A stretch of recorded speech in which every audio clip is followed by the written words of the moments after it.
Net neutrality has been all about everything this week. Now, it's funny is that I've been ranting about net neutrality for 3 years, almost 4, right? So since this first started, net neutrality was something that I was pushing. I was just like, we need to look at what net neutrality is and its meanings and its definitions. And 4 years ago, I have to say that it meant one thing, and today, for the majority of people, it means something different. However, the people that have been behind it, the people that are most interested in having net neutrality be what it is, which is sort of like the constitution for the internet. What we're looking for is we want packets to be treated equally. Doesn't matter who makes those packets, who sends them, or where they're being sent to.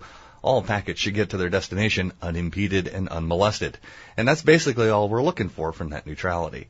We're saying we want traffic to be able to go from one place to another without anybody dictating whether or not it is faster or slower, or in some cases not happening at all based on somebody else's opinion. It's like a freedom of packets issue. Right. It would be the First Amendment of the Internet Constitution, is that your packets are all free. So over time, there's been huge lobbying, billions of dollars spent trying to convince people that net neutrality is a bad thing. And I understand the fear. And in fact, I have a certain amount of fear of government intervention when it comes to anything. Now, when it comes to, I was reading the chat rooms over the last few days, especially last night, where people were really getting sort of like bent out of shape.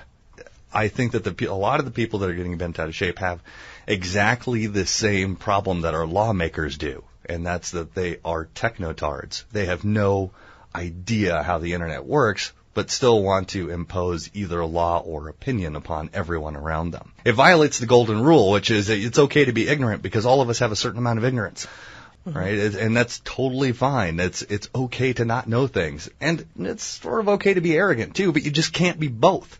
And there's a whole lot of both happening when it comes to net neutrality. There's people that are like, well, I know because of whatever reason that this is going to be a bad thing. When really, if you don't understand how the internet works, if you don't understand how your house connects to a network, which is your ISP, and that ISP connects to a larger network, which is their ISP, and that ISP connects to a backbone ISP or an interconnect network, all of those guys are trying to figure out how to make money. All of those guys are trying to figure out how to make sure that they deal with what's being sold. And I think that what really brought the net neutrality fight to light was you had Time Warner and Comcast that were intentionally degrading the services of their competitors. You had them saying, Comcast happens to own or be owned by Disney and Hulu and all of these other streaming services that are competitors to Netflix. And so they just decided to say, well, you know what?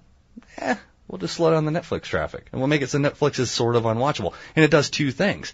It forces, they basically went into negotiations with Netflix and said, well, if you give us more money, we'll stop throttling you. And then they changed their tune after Netflix exposed them and said, no, we're not throttling them. Mm-hmm. But the other side of that token is that you've got people that are on the end user side.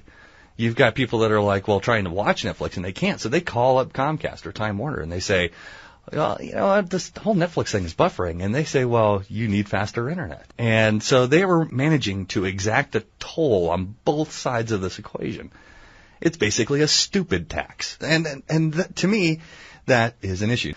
Right? I don't want anybody being able to say that my content is less valuable or less important than any other content provider on the internet. As a content creator, as somebody who does put my stuff out on the internet, who relies on the internet as a way to advertise, as the only way that I advertise. I don't do any phone books. I don't do TV commercials. I do the internet and this show. That's it. And this show's out on the internet. That's how most people hear about me. So why is it that I have to fear that my content is less important than somebody else's, or that I may be stuck with a larger bill in order to reach the masses than what I'm paying for? I'm paying for a certain amount of bandwidth. I should get a certain amount of bandwidth. And that's just sort of how I'm looking at it. So we'll talk a little bit more about that after the break. This is the Computer Guru Show. We'll be right back. I hope you enjoyed this episode of the Computer Guru Show. If you did, please consider sharing it with your friends and subscribing to this channel if you haven't already.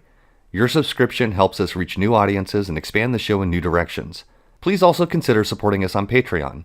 For as little as $1 a month, you can help the Computer Guru Show expand into a longer format, as well as support the production of new content for this channel.